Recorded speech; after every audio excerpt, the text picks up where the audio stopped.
It's a Dangerous Business Going Out Your Door by Jetfire. Read by Deep Sky. Chapter 19. The world snake let out another mountain-shaking hiss. It made the dust around their hooves rise. The titanic creature actually stretched a little higher, though in this case, a little was a quarter of a mile or more.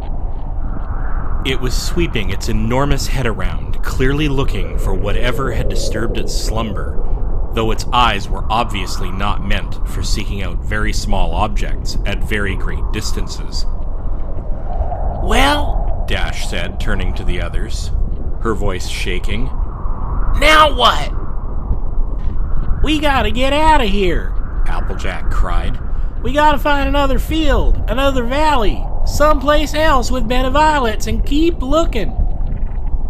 "I found the bed of violet. I found the one we need. The one that's the right color," the sky blue Pegasus cried. "It's up on that thing's head." "Rainbow, you know it's gotta be gone by now. It probably blew away. Or the wind tore it apart. Think rational-like." "No, I swear. It's stuck in a crevice on the head. It's gotta still be there." "Well, Applejack's heart sank. They had looked for quite some time. The bed of violet of which Rainbow Dash spoke was the only one that they had found so far that was the proper color. It was possible that it was the only one they would find in the whole of the Archback Mountains. Unlikely, but possible. Even so, looking for another could take hours, perhaps even days, and they were 2 days away from the 2-week limit. No! Dash and Applejack turned their heads. Rarity was tossing her head and stomping her hooves. No, no, no, no, no, no, no! She trotted proudly in front of them, the wind whipping her violet mane and tail, snowflakes landing on her brilliant silver armor. "We have come too far. We have seen and done too much to be turned aside now." She stared hard at them, her deep blue eyes sparkling not with charm or with delight, but with barely restrained fury.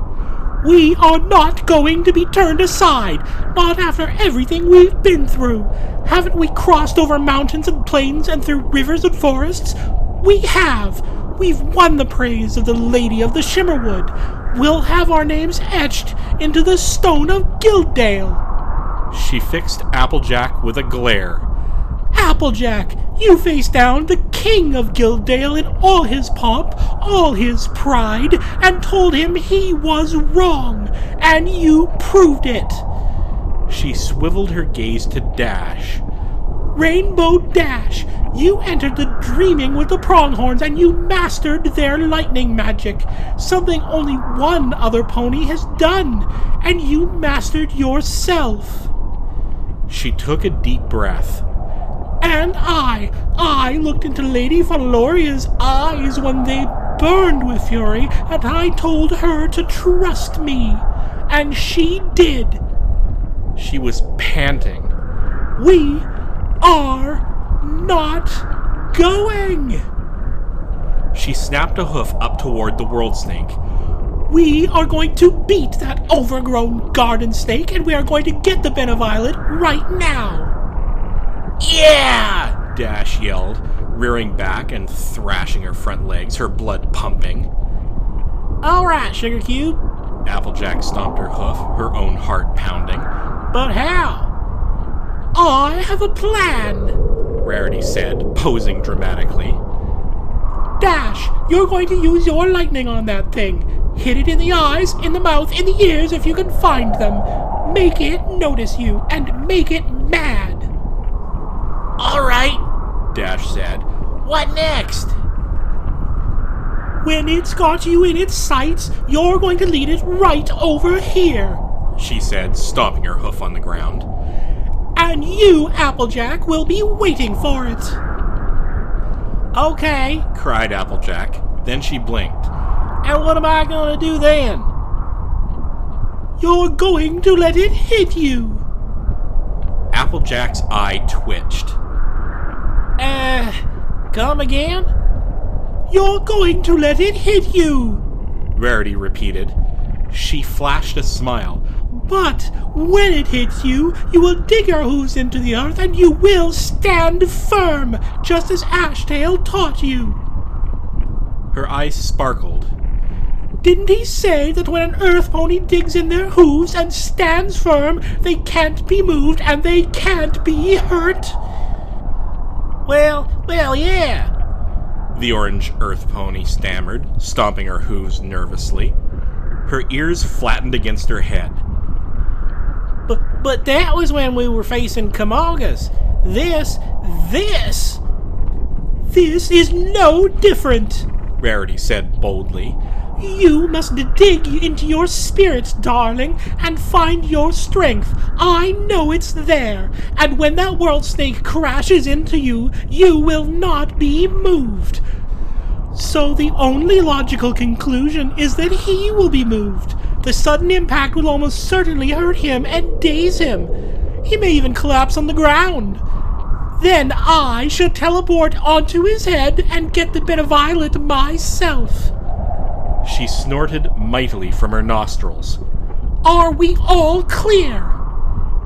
Her two friends stared blankly at her for a moment. Then Rainbow Dash stepped forward, her scarf billowing in the breeze. Let's do this! She yelled, raising a front hoof. Rarity touched her own front hoof against it. They both looked at Applejack. The orange earth pony felt compelled to be practical for just a moment. They would be killed. They might not even get the bed of violet before being killed. She looked desperately into their eyes and found only confidence. What had Falaloria said? Have faith. What had Niles Nigellus said? Keep calm. What had Shield Maiden said? Fear not. She could feel strength from the earth, from her friends, from her cutie mark fill her soul. She stepped forward and joined her hoof to the others. Let's go to it, she yelled.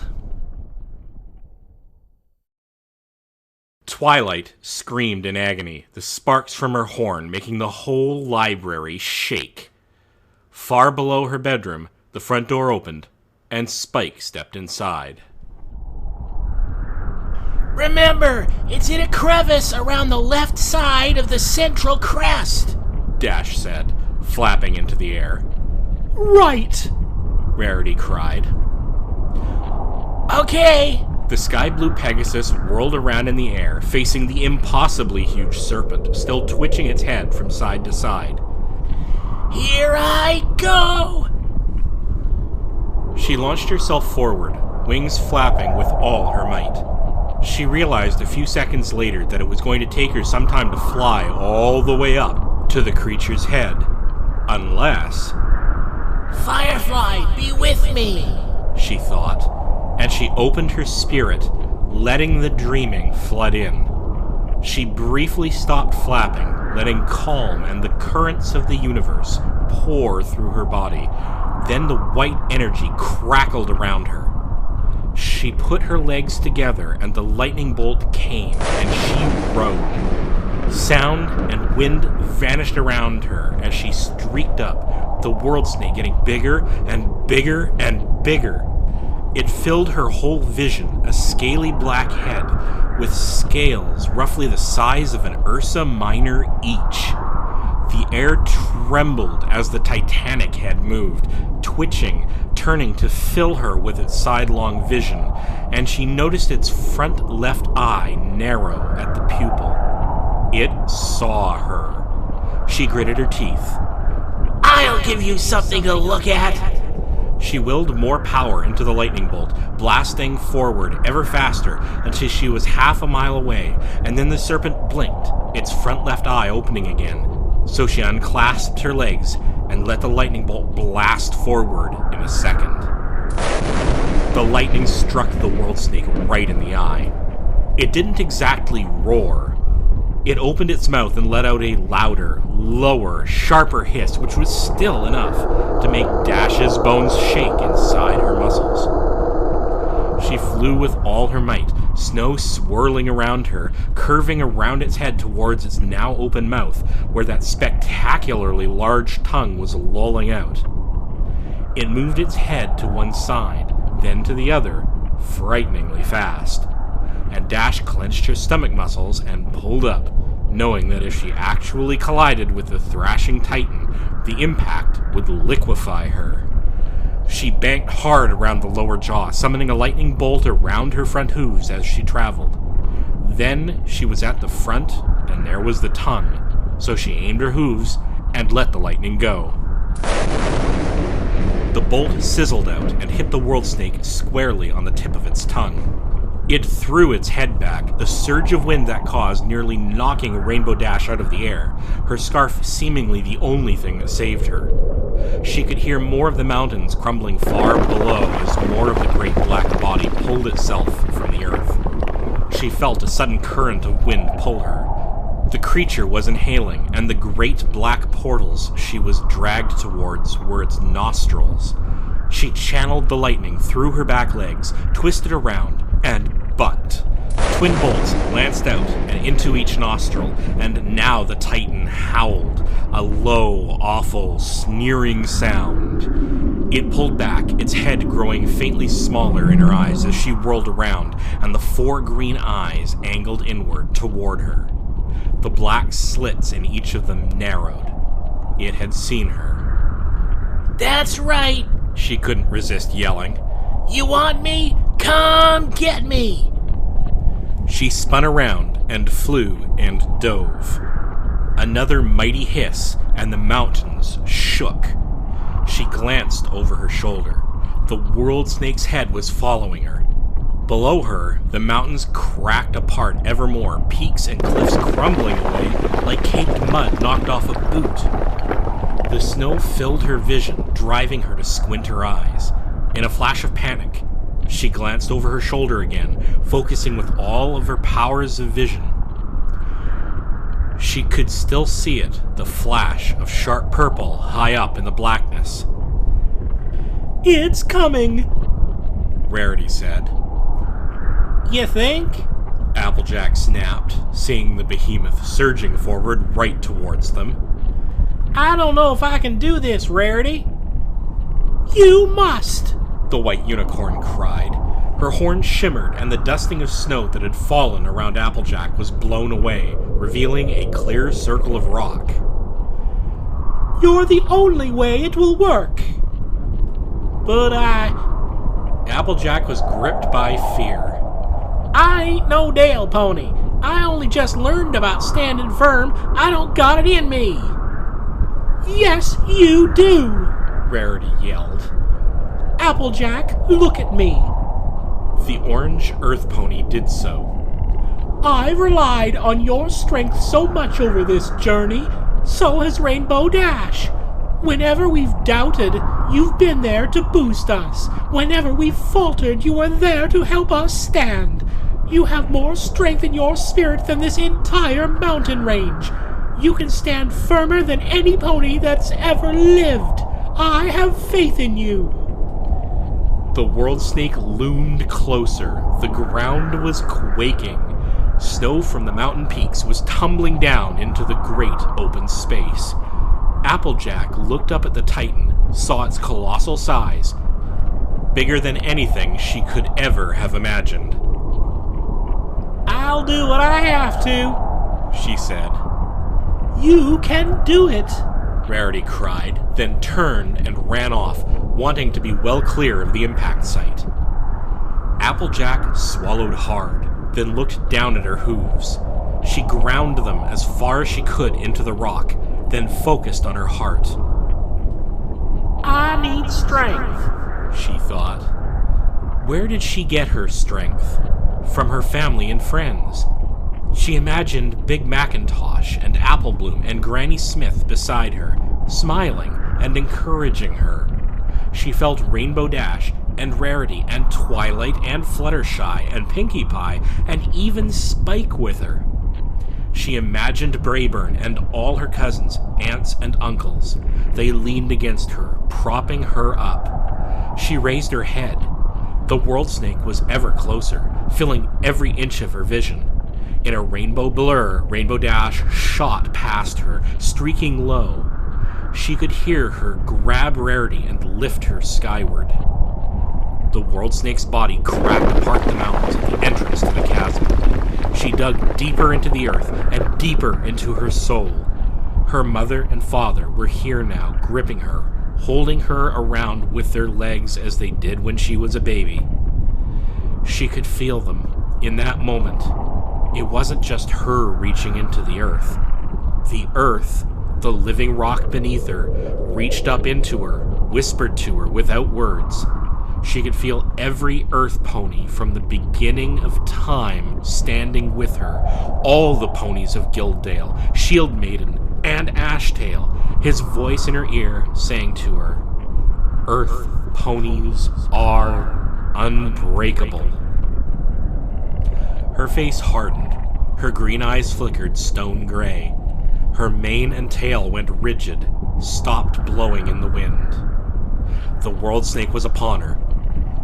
It was before her in an instant, too vast to behold, and she met it with all the strength and all the love of every pony whose hooves had ever touched the dirt of the wide world. The planet tensed its muscles with hers. She stood firm. The world snake's broad muzzle hit her right on the nose. It bounced.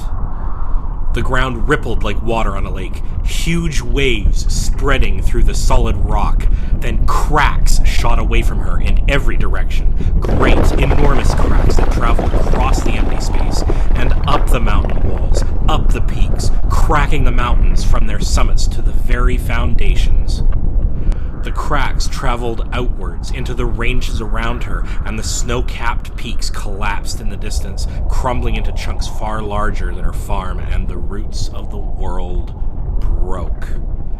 Yet Applejack was unscathed. The world snake whined, a sharp, high pleading, almost like a dog as it pulled back, its body almost wobbling, the air snapping around the massive spade-shaped head as it swayed. Applejack finally blinked, her body loosening up, shaking her head. She felt like she wanted to throw up, to be honest, but other than that, perfectly fine. She did it! Rainbow Dash shouted, holding Rarity in her legs. I knew she could, The white unicorn said smugly. Now, Dash, put me down near the head. It's my turn to take part. What about me? If you can, keep hitting it with lightning. Try to pin it in place. Got it! The sky blue Pegasus said as she flew low, slowed down, came to the ground. She dropped Rarity, who hit the ground running, and galloped forward, aimed straight for the unbelievably huge head. Rarity knew this was her moment. Lightning bolts rained down from the sky, striking the earth on either side of the world snake's head. Its green eyes were unfocused, its tongue partially extended. She wove around one massive white bolt, then looked up, glancing at the world snake. Its head was still quite high up. She hoped she could teleport there. She began to think of what it would feel like. The scales hard but not craggy, covered with chunks of dirt and rock. Dash! She yelled up over her shoulder. Can you get it to lower its head a little? I'll try, came the shouted response. A lightning bolt struck the Titan squarely in the middle of its head, and it reflexively smashed its jaw onto the ground. The impact threw Rarity from her hooves, skidding her across the ground. She shakily got to her feet. She looked up. Even with the head on the ground, it was still nearly a mile from its jaw to the top of its head. If only she could get closer. Need a hoof? Applejack called from behind her. Turning, Rarity saw the orange earth pony galloping forward, twirling her new deerish rope, which she had tied into a lasso. There was a protrusion at the back corner of the world snake's jaw, and she galloped for it, spinning the lasso larger and larger. Is that rope going to be long enough? Rarity asked. It's as long as I need it to be, Applejack cried. And soon enough, as she spun the rope overhead, it seemed to grow longer and longer and longer. Finally, they were just above the protrusion, and Applejack reared back and tossed the lasso up and up. It seemed to stretch further skyward of its own accord, and then its enormous noose fell around the bony point, and Applejack pulled, tightening it. Just in time, too, because the world snake's eyes suddenly came into focus, and its head started to rise up off the ground. Applejack dug her hooves into the earth and stood firm. The world snake abruptly stopped rising, its head angled towards Applejack. Its body thrashed, sending ripples through the ground around it, breaking apart more of the mountains on either side of it. Rarity was knocked off her hooves again, but Applejack remained unmoved. The rope was taut. Rarity glanced at Applejack, and Applejack's green eyes motioned towards the rope. "Get up there," she said between clenched teeth. Taking a deep breath, the white unicorn imagined the air swirling around her, the cold bite of snow on her coat, the sky open, but not too open, and she vanished, reappearing just above the rope in the air. Falling down, she grabbed the rope with 4 hooves and clung tightly to it. She looked up towards the enormous head. The eyes were narrowed in focus and rage. "For Twilight!" Rarity cried and began to shimmy up the rope. She moved as fast as she could, though this was hindered by her complete lack of experience shimmying up ropes. Fear and courage combined to make powerful motivators, however, so she climbed, clutching the rope tightly between her hooves, moving as fast as she could. Further and further she rose, higher and higher. The snake kept its 2 right eyes on her, but what could it do? Suddenly, the green eyes blazed, flashing with evident light. A surge of green traveled down the rope. Rarity's horn shimmered, putting up a simple barrier. Fortunately, the magic was wild and uncomplicated, though incredibly strong. Still, she was able to avoid it. It kept traveling down the rope, though, until it reached Applejack, where it hit her through her teeth and into her body. The orange earth pony was standing firm quite well, so she barely felt it, but it was enough to make her twitch, and the twitch broke her stance. She was ripped out of the ground, and she had to let go of the rope hastily before her teeth were yanked out. The world snake broke free of the cage of lightning around it, sending another green pulse out, this time into the air. It rose rapidly skyward. Rarity! Rainbow Dash cried. The white unicorn was now clutching the rope for dear life. She rose higher and higher, miles of empty sky separating her from the ground. Tears sprang to her eyes. She shut them tightly. This wasn't how it was supposed to go. She wasn't prepared for this. She was trembling. Her fears were overwhelming. She reached into her mind, trying to summon some comfort, trying to will all of it away, wishing with all her might that this might be just a dream, that she might wake up in her beautiful bed, in her beloved boutique, and then go out into the warm sunlight of Ponyville, all her friends waiting for her. Twilight was screaming now, tears running down her face. The other ponies crowded around her, while Spike hastily scribbled a note on a piece of parchment. Her eyes opened. Her cutie mark was glowing. Twilight needed her now. Her friends were more important than she was. She faced all her fear and trembling and put it forcibly out of her mind. She grit her teeth and climbed the rope once more. She wouldn't fail, not now. The world snake suddenly snapped its head to the left. The rope was flung upwards, Rarity with it, then headed straight for the side of the great beast's jaw. Losing her grip, Rarity was tossed into the air and sailing up and up from the sheer force of the Titan's motions. She suddenly glimpsed the top of its head. She focused on the scales. They would be slick and hard, but not slippery, not wet, not at this point, though they would be a little wet from the snow. There would be clods of dirt and clumps of grass, a few stray chunks of rock. She could feel all of them beneath her hooves, and the wind would be whipping more fiercely than ever, the snow driving in a spiraling swirl around the giant head. She caught all of the sensations in her mind, let them fill her imagination, then she let her magic surge. In the blink of an eye, she was standing on top of the world snake's head. She was shaking, trembling, but she was here. She quickly looked around. Rocks the size of boulders were tumbling and falling off the beast's head even now. Snowdrifts were piling up around depressions in the skull. She saw far off the crest of which Rainbow Dash had spoken, rising like a great black bastion, though it was not very tall relative to the rest of the Titan. She galloped for it with all her might, the snow driving around her, her hooves almost slipping several times on the scaly skin of the Titan, dodging mud and snow. She got closer and closer. The world snake began to tilt its head back, and Rarity angled herself as best she could. A shudder went through the Titan, and Rarity couldn't keep it up. She lost her balance, fell. Her hooves slid, and she tumbled downwards, rolling over snow and through mud, thinking, my beautiful coat! This lovely armor! She slid further and further, and the empty sky with the mountains far below loomed ways off, but growing ever closer. Then the crest was there. She reached out her front legs and grabbed it, catching it, breaking her slide. Panting, she focused. Twilight Sparkle, I shall not let you down! She crawled around the crest toward the left side of the head and looked down. There it was. It was sitting, almost eerily peaceful, in an intact clump of grass along the middle of the crest. The Beneviolet, bright purple, gleaming purple, young and fresh. Rarity almost cried. She tried to gauge how best to reach it. She would have to slide for it.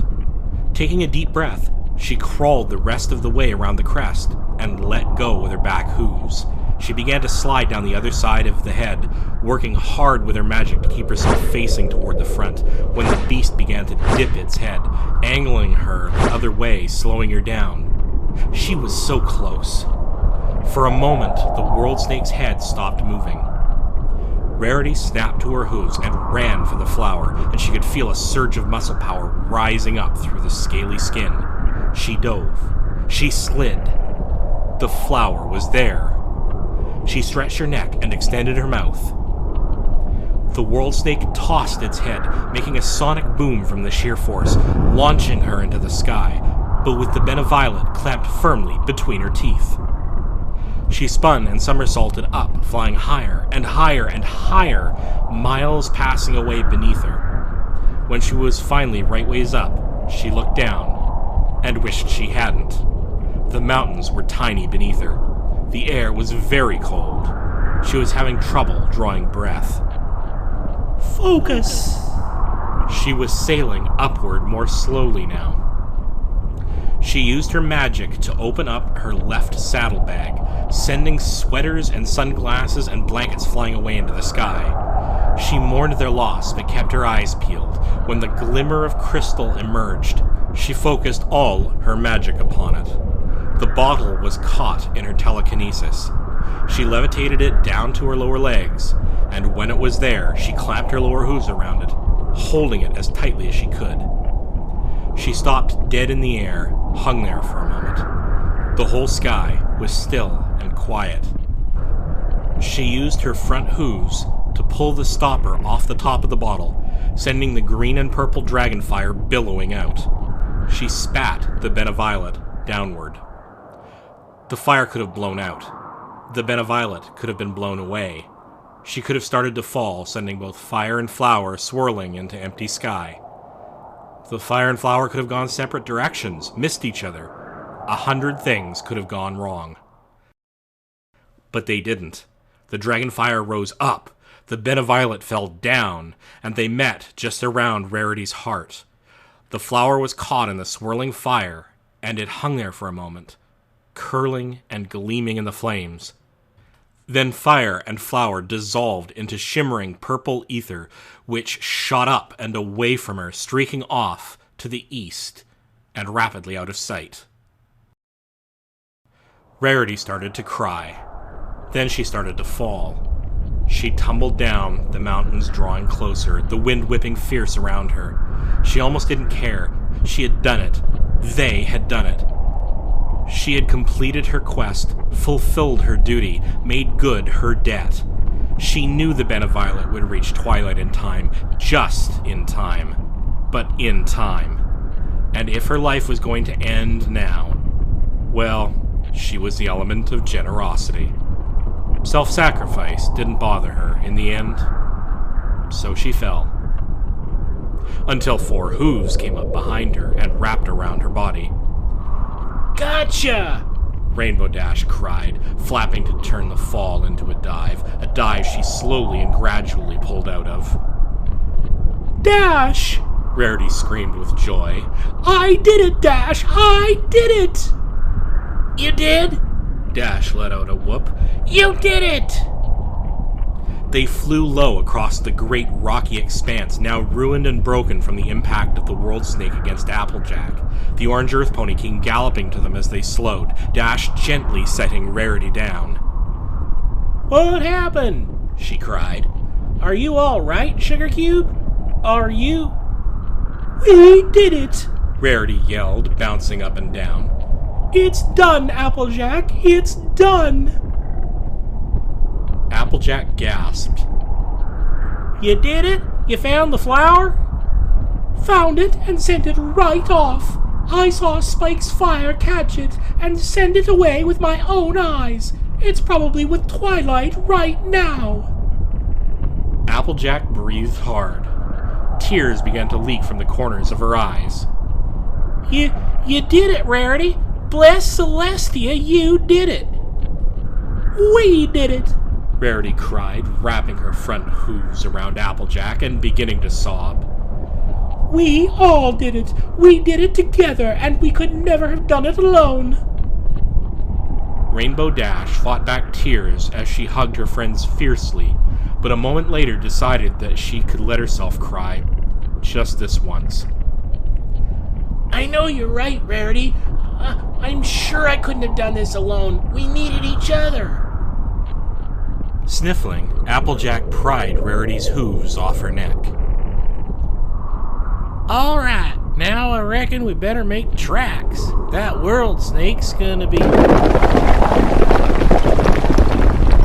The mountains around the arena-like clearing were shaken apart by the descent of a huge black body. Around them, the ground ripped apart, revealing more blackness, surging up and swirling around them. Looking skyward, the 3 ponies saw the world snake looming miles overhead, staring straight down. The coils in the stone around them rose up, circling them, tightening. The coils that had been planted atop the mountains narrowed, then shifted, coming to rest atop the coils still half buried in earth. The world snake's head lowered as it slammed more of its body down on top of the 2 piled coils. The world grew dark around them as the light was blocked off, and they were trapped in a cocoon miles tall and miles broad. Slowly but surely getting smaller, the gaps between it narrowing, choking off. He's circling us in, Rarity screamed.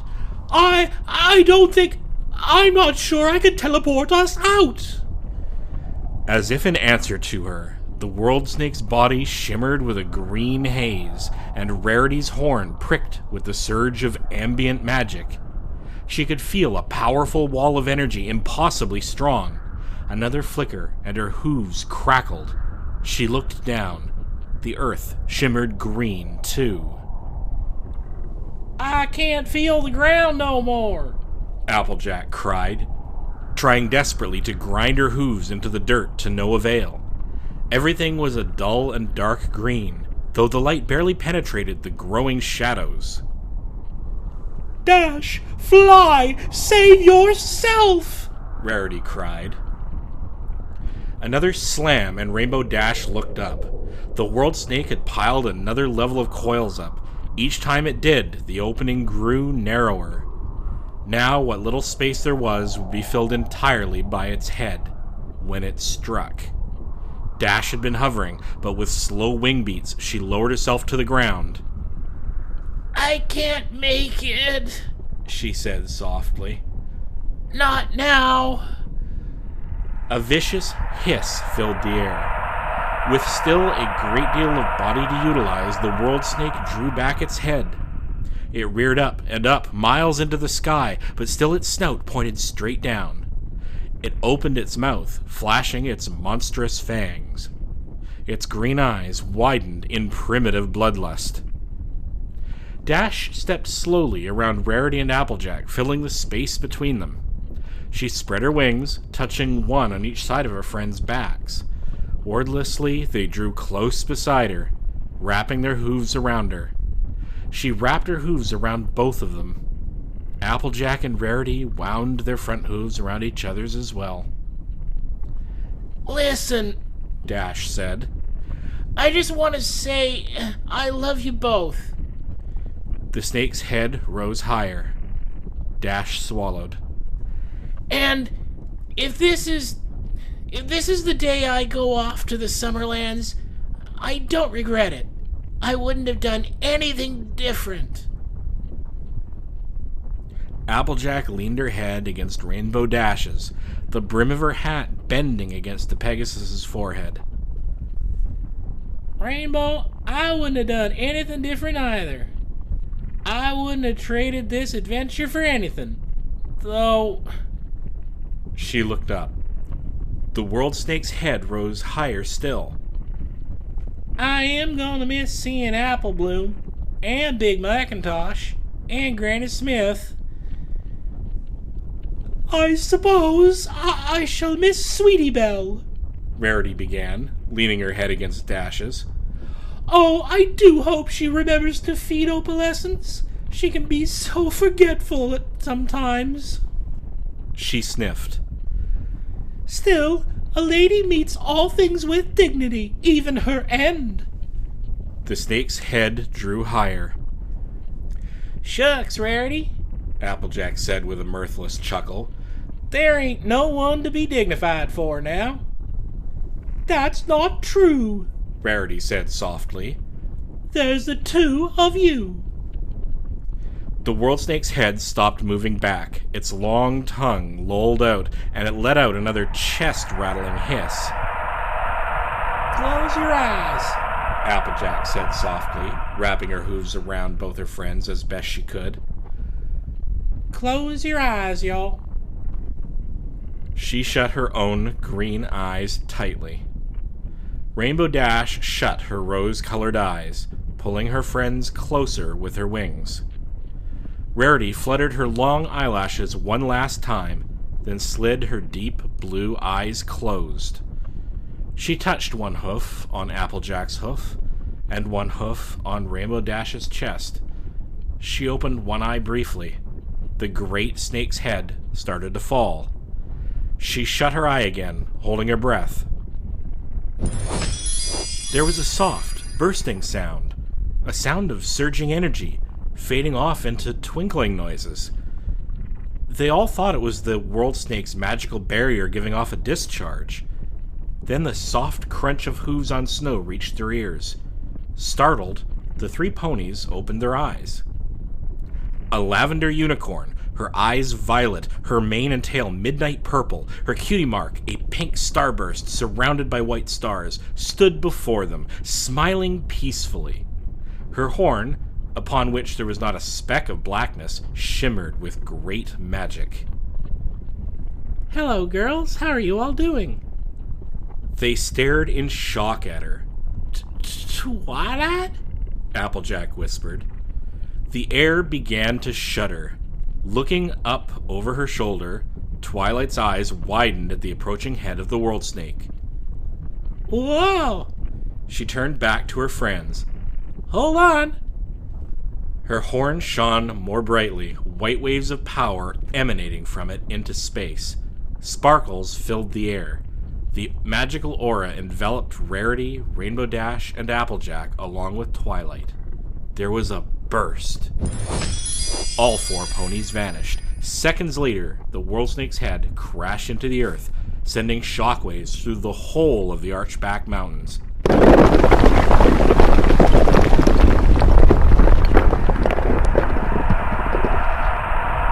It hissed and snarled, thrashing in fury, smashing against stone and snow and magical barrier alike. Hi, this is Deep Sky. I'm taking a break from precedent and adding a commentary in here where I would not have otherwise done so. It's time for a How'd This Come Back 7 Years Later story, and if I don't attach it to this video, nobody will ever hear it.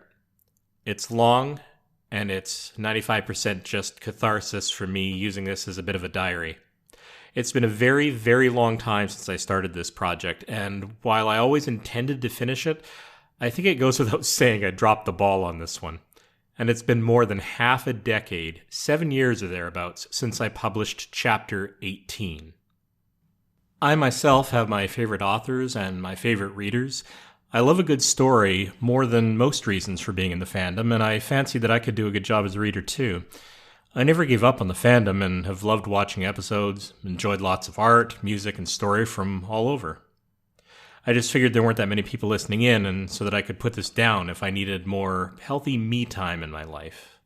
Turns out, at least one listener liked my original reading enough that when they noticed the cover art for the YouTube chapters matched a DeviantArt account of the artist who created it for me, which in turn led them to a Facebook fan group she admins, shameless plug for My Little Pony: Friendship is Magic, by the way, which in turn led them to find me in that group. They asked about what happened to the story in the hopes that the remaining chapters had just vanished. The conversation was unexpected, polite, and heartwarming. If I'm going to be the subject of some good old-fashioned gumshoeing, I can't think of a better first contact. Also, I was gobsmacked.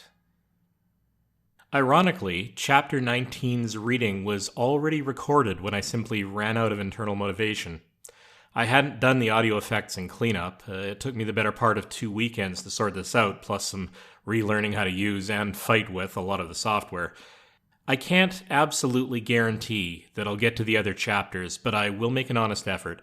One thing is clear, doing all of the audio effects work is very time-consuming, and I'm coming to the conclusion that less is probably more, and that I should maybe have just read the stories without them, at least until I can really get efficient at it. I will finish off the current story in the style I started, but it looks like I'm done with the bulk of audio effects anyway. If any of you have an opinion on the matter, feel free to leave polite comments. I'm also 7 years older. My voice is a little rougher, and maybe I can't do all the voices the way I did. I will try, but expect some differences. I'd like to do more readings, too, if I can keep the time under control so I don't get stressed out. I have genuinely enjoyed a lot of it.